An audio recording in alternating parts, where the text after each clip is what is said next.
Evaluating logarithms. To evaluate, it's usually easiest to convert to exponential form and solve. So we're going to evaluate each of these. For me to convert it to exponential form, remember this is going from this form to from logarithmic form to exponential form. It's easiest so that we have it looking like this to put set this equal to a variable. So I'm going to use y so we can follow this format here. So we're going to let this equal y.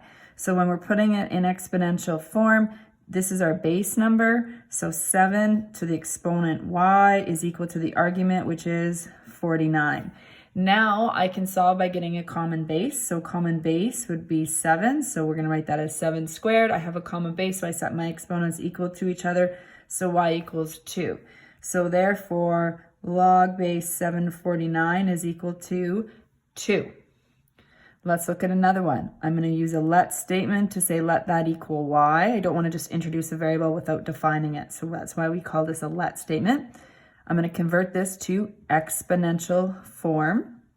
So 6 to the y is equal to 1 over 36. We have exponential form of the logarithmic function. It's still a log function.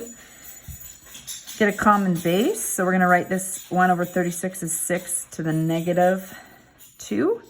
Therefore, y is equal to negative 2, which means that log base 6, 1 over 36, which is our answer, of negative 2. Last one, we'll do our let statement, let that equal y. 6 to the y is equal to 1. When we're getting a common base with 1, remember that anything to the exponent 0 is equal to 1. So we can write this as 6 to the 0. So therefore, y is equal to 0, log base 6, 1 equals 0. This would also mean that it doesn't really matter what the base number is. This scenario would always happen because you could choose any base number to the 0. So the log of 1, no matter what the base number, will always equal 0.